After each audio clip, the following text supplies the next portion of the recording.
The power which rules within us, when its state is accordant with nature, so acts in every occurrence as easily to adapt itself to all present or possible situations.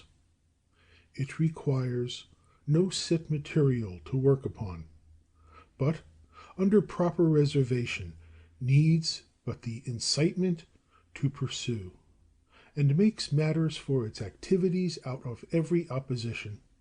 Even so, a fire masters that which is cast upon it, and though a small flame would have been extinguished, your great blaze quickly makes the added fuel its own, consumes it, and grows mightier therefrom.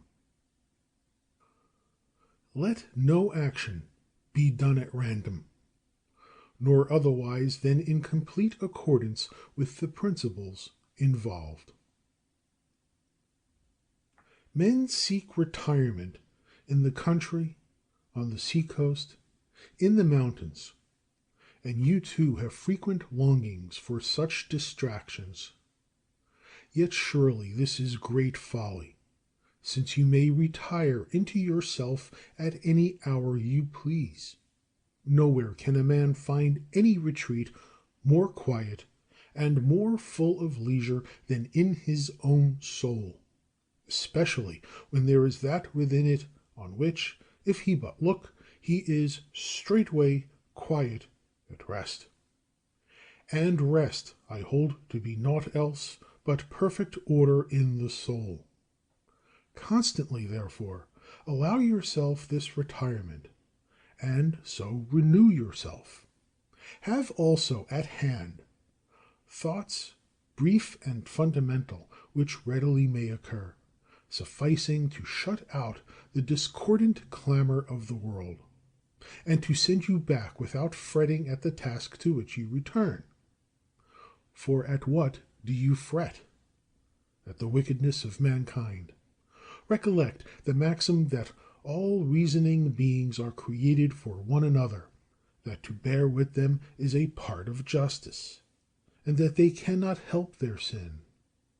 Remember how many of those who lived in enmity, suspicion, and hatred, at daggers drawn, have been stretched on their funeral pyres and turned to ashes.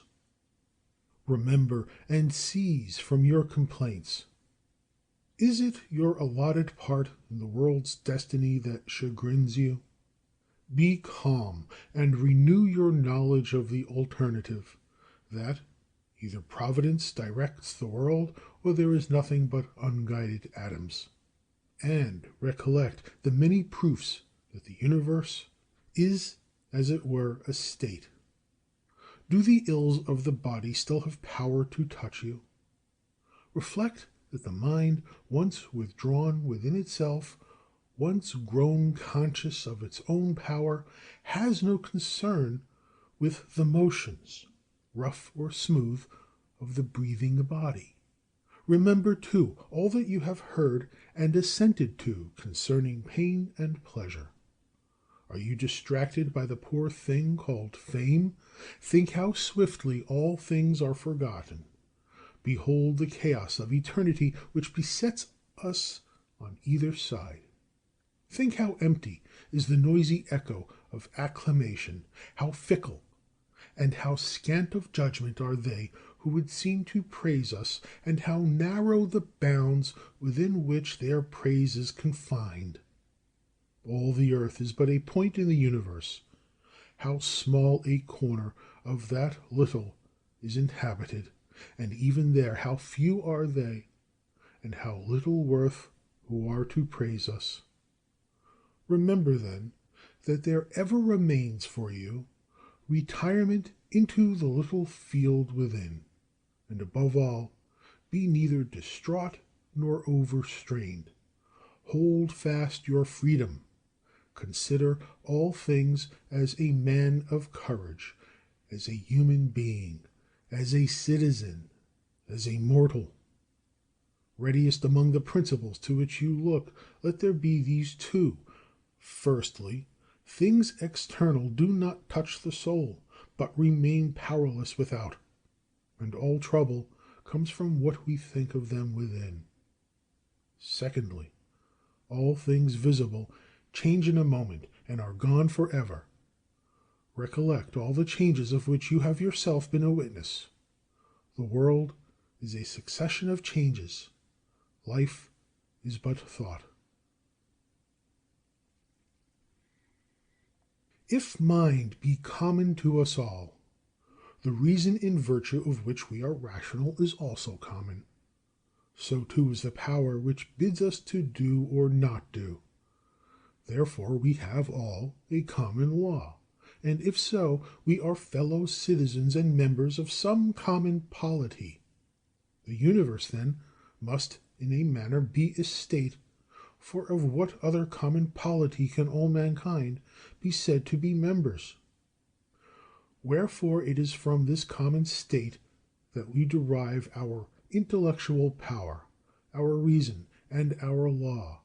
Or whence do we derive them?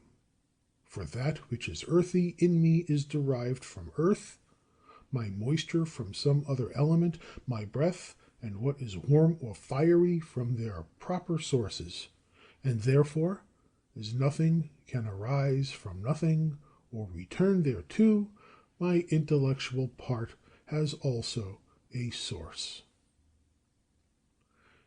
Death, like birth, is a mystery of nature, the one a compounding of elements, the other a resolution into the same.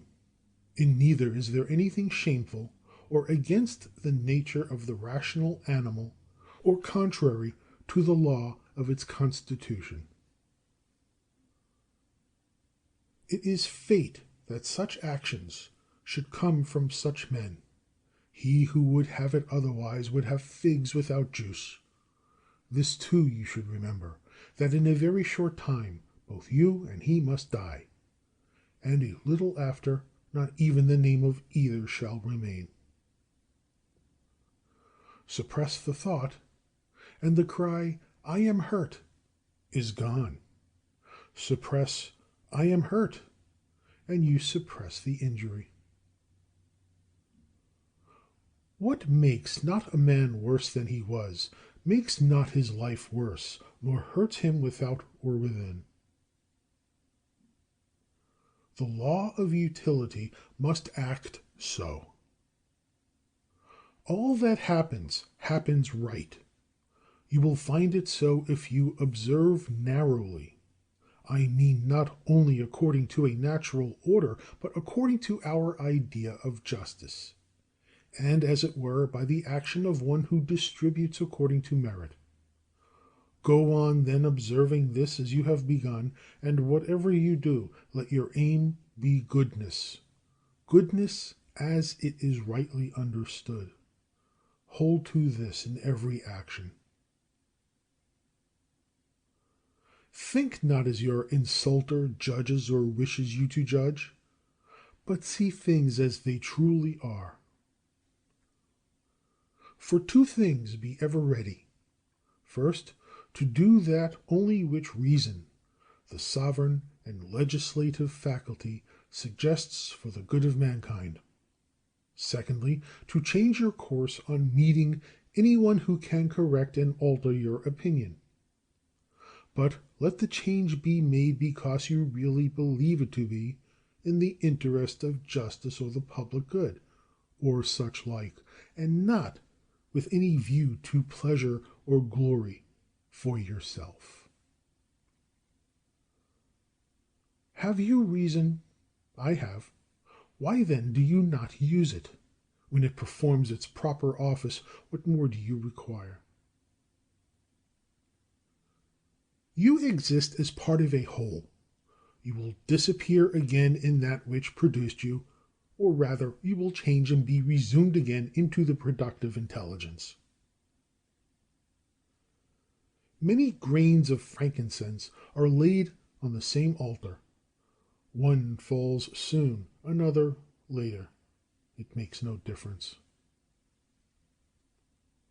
Within 10 days, if you return to the observance of moral principles and to the cult of reason, you will appear a god to them who now esteem you a wild beast or an ape.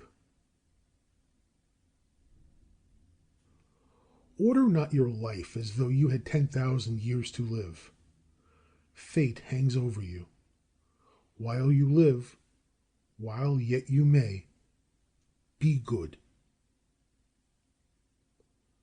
How much he gains in leisure who looks not to what his neighbors say or do or intend, but considers only how his own actions may be just and holy, looking not, as Agathon says, to the moral example of others, but running a straight course and never turning therefrom. He who is careful and troubled about the fame which is to live after him, considers not that each of those who remember him must very soon die himself, and thereafter also the succeeding generation, until every memory of him, handed on by excited and ephemeral admirers, dies utterly away. Grant that your memory were immortal, and those immortal who retain it, yet what is that to you? I ask not, what is that to the dead? But to the living, what is the profit in praise, except it be in some convenience that it brings? And you now abandon what nature has put in your power in order to set your hopes upon the report of others. Whatever is beautiful at all is beautiful in itself. Its beauty ends there, and praise has no part in it. Nothing is the better or the worse for being praised. And this holds also of what is beautiful in the common estimation, of material forms and works of art. Thus, true beauty needs nothing beyond itself, any more than law or truth or kindness or honor. For none of these gets a single grace from praise or one blot from censure. Does the emerald lose its virtue if one praise it or not? Can one by scanting praise depreciate gold, ivory, or purple, a lyre, or a dagger, a flower, or a shrub? If our souls survive us, how, you ask, has the air contained them from eternity? How, I answer, does the earth contain so many bodies buried during so long a time? Just as corpses, after remaining for a while in the earth, change and are dissipated to make room for others, so also the souls, liberated into air, remain for a little and then are changed, diffused, rekindled, and resumed into the universal productive spirit, and so give way to others who come to take their places. This may serve for an answer on the supposition that the soul survives the body. But we have not merely to consider the number of bodies thus buried in the earth. There are also all the living creatures, eaten day by day by ourselves and other animals. How great a multitude of them is thus consumed, and as it were buried in the bodies of those who feed upon them.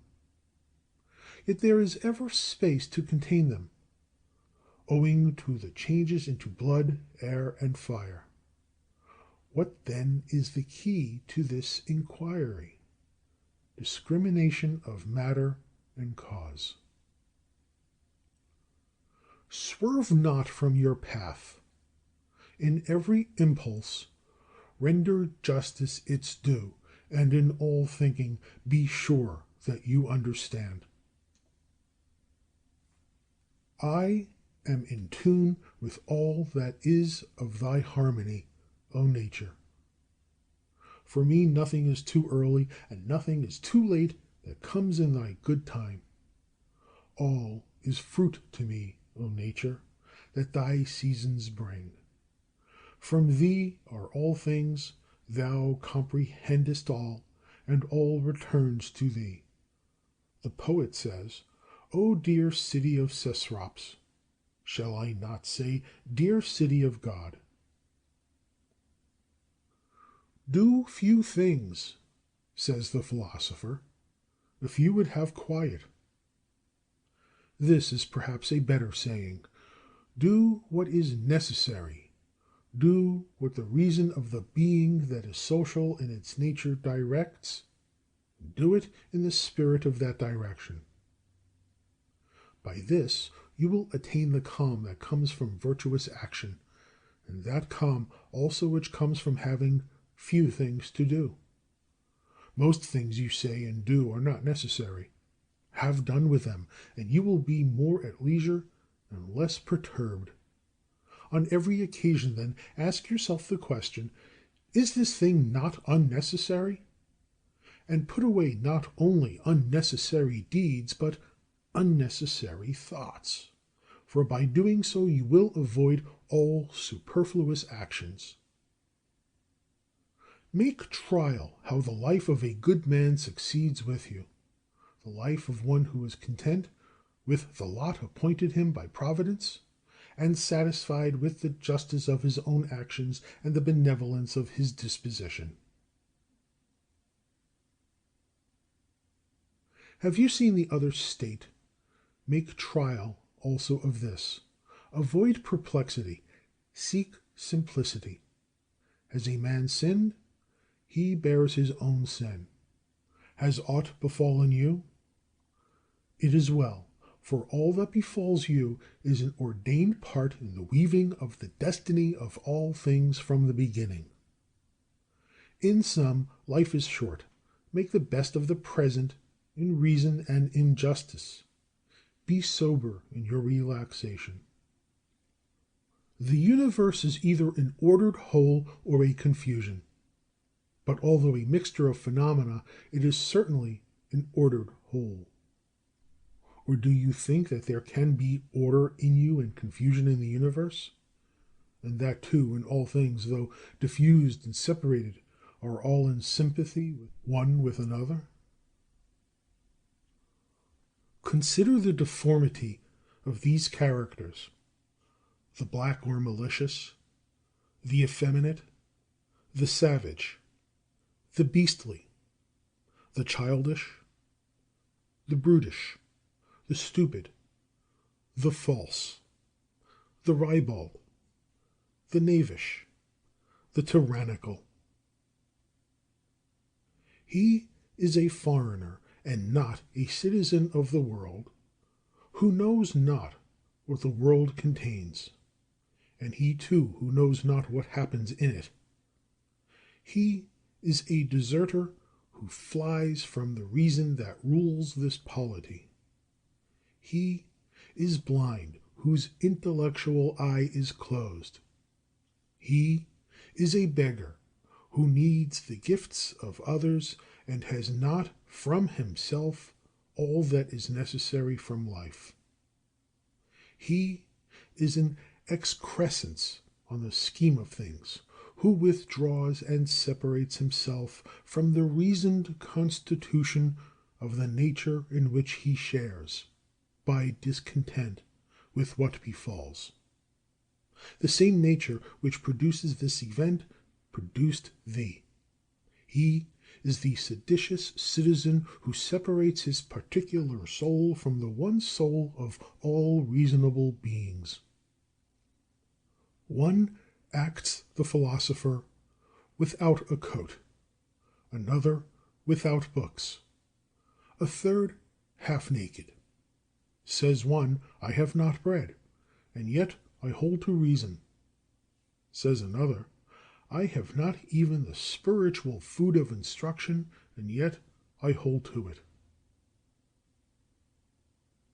Love the art which you have learned, humble though it be, and in it find your recreation, and spend the remainder of your life as one who, with all his heart, commits his concerns to the gods, and neither acts the tyrant nor the slave to any of mankind. Recall, for example, the age of Vespasian. It is as the spectacle of our own time. You will see men marrying, bringing up children, sick and dying, warring and feasting, trading and farming.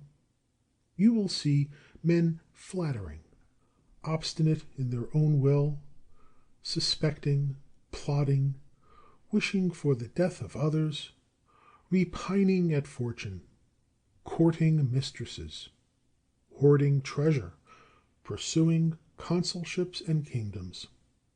Yet all that life is spent and gone. Come down to Trajan's days. Again, all is the same.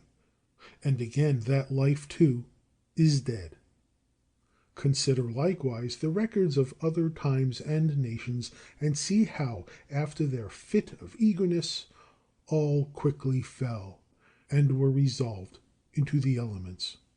But most of all, remember those whom you yourself have known, men who were distracted about vain things, men who neglected the course which suited their own nature, neither holding fast to it nor finding their contentment there.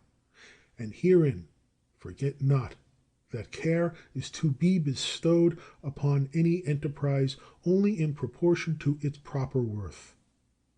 For if you keep this in mind, you will not be disheartened from over concern with things of less account. The familiar phrases of old days are now strange and obsolete, and likewise the names of such as were once much celebrated now sound strangely in our ears. Camillus, Caeso, Volisus, Leonatus, after them Scipio and Cato, lastly Augustus, Hadrian, and Antonine, all are forgotten. All things hasten to an end, shall speedily seem old fables, and then be buried in oblivion. This I say of those who have shone with the brightness of their fame. The rest of men, as soon as they expire, are unknown and forgotten. What then is it to be remembered forever? A wholly empty thing. For what should we be zealous?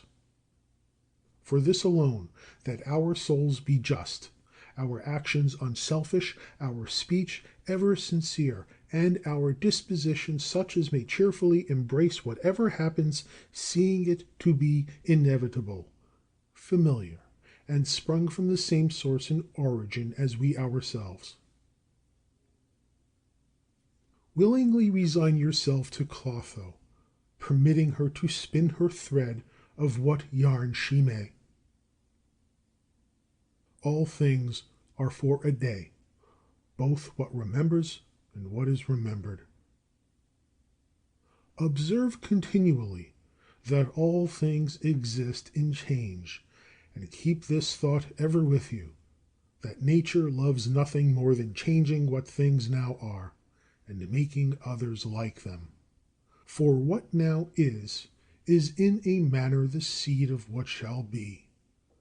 Therefore conceive not that that alone is seed which is cast into the earth or the womb, for that is the thought of ignorance.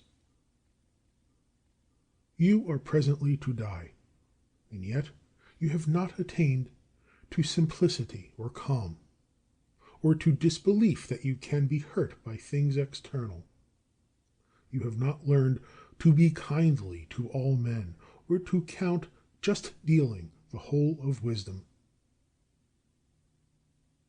Scan closely that which governs men. See what are their cares, and what they pursue or shun. That which is evil for you exists not in the soul of another, nor in any change or alteration of the body which surrounds you. Where then is it? It lies in that part of you by which you apprehend what evil is. Stay the apprehension, and all is well. And though the poor body to which it is so closely bound be cut and burned, though it suppurate or mortify, yet let the apprehension remain inactive. That is, let it judge nothing, either good or bad, which can happen equally to the bad man and to the good. For that which befalls equally him who lives in accord and him who lives in discord with nature can neither be natural nor unnatural. Ever consider this universe as one living being, with one material substance and one spirit. Observe how all things are referred to the one intelligence of this being, how all things act on one impulse, how all things are concurrent causes of all others, and how all things are connected and intertwined. Thou art a poor soul, saddled with a corpse, said Epictetus. There is no evil for things which subsist and change, and there can be no good for things which subsist without it. Time is a river, a violent torrent of things coming into being. Each one, as soon as it has appeared, is swept away. It is succeeded by another, which is swept away in its turn. All that happens is as natural and familiar as a rose in spring or fruit in summer. Such are disease and death, calumny and treachery, and all else which gives fools joy or sorrow. Consequents follow antecedents by virtue of a special and necessary connection. This relation is not that which exists in a mere enumeration of independent things, and depends merely on some arbitrary convention. It is a rational relationship, and just as things now existing are ranged harmoniously together, so those which come into existence display no bare succession, but a wonderful harmony with what preceded. Remember always the sayings of Heraclitus, that the death of earth is to become water, the death of water to become air, and the death of air to become fire, and so conversely. Remember in what a case he is who forgets whither the way leads, that men are frequently at variance with their close and constant companion, the reason which rules all, that men count strange that which they meet every day, that we should neither act nor speak as though in slumber, although even in slumber we seem to act and speak, nor yet like children learning from their parents, with a mere acceptance of everything just as we are told it. If some god were to inform you that you must die tomorrow, or the next day at farthest, you would take little concern whether it was to be tomorrow or the next day. That is, if you were not the most miserable of cowards. For how small is the difference? Wherefore account it of no great moment whether you die after many years or tomorrow. Constantly consider how many physicians are dead and gone, who frequently knitted their brows over their patients; how many astrologers, who foretold the deaths of others with great ostentation of their art; how many philosophers, who wrote endlessly on death and immortality; how many warriors, who slew their thousands; and how many tyrants, who used their power of life and death with cruel wantonness, as though they had been immortal. How many whole cities, if I may so speak, are dead; Hellas and Pompeii and Herculaneum and others past counting. Tell over next all those you have known, one after the other. Think of how one buried his fellow, then lay dead himself to be buried by a third. And all this within a little time. In sum, look upon human things, and behold how short-lived and how vile they are. Mucus yesterday, tomorrow ashes or pickled carrion. Spend, then, the fleeting remnant of your time in a spirit that accords with nature, and depart contentedly. So the olive falls when it is grown ripe, blessing the ground from whence it sprung, and thankful to the tree that bore it. Be like a promontory against which the waves are always breaking. It stands fast and stills the water that rage around it. Wretched am I, says one, that this has befallen me. Nay, say you, happy am I who, though this has befallen me, can still remain without sorrow, neither broken by the present nor dreading the future. The like might have befallen any one, but every one would not have endured it unpained. Why then should we dwell more on the misfortune of the incident than on the felicity of such strength of mind? Can you call that a misfortune for a man which is not a miscarriage of his nature? And can you call anything a miscarriage of his nature which is not contrary to its purpose? You have learned its purpose, have you not? Then does this accident debar you from justice, magnanimity, prudence, wisdom, caution, truth, honor, freedom, and all else in the possession of which man's nature finds its full estate? Remember, therefore, for the future, upon all occasions of sorrow, to use the maxim, this thing is not misfortune, but to bear it bravely is good fortune. It is a vulgar meditation, and yet very effectual for enabling us to despise death, to consider the fate of those who have been most earnestly tenacious of life and enjoyed it longest. Wherein is their gain greater than that of those who died before their time? They are all lying dead somewhere or other. Cadicianus, Fabius, Julian, Lepidus, and their fellows saw the corpses of multitudes carried to their grave, and then themselves were carried thither.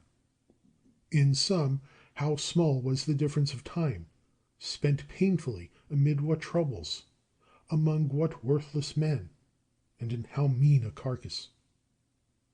Think it not a thing of value. Rather, look back into the eternity that gapes behind, and forward into the other abyss of immensity. Compared with such infinity, small is the difference between a life of 3 days and one of 3 ages, like Nestor's. Run ever the short way. The short way is the way according to nature. Therefore speak and act according to the soundest rule, for this resolution will free you from much toil and warring, and from all artful management and ostentation.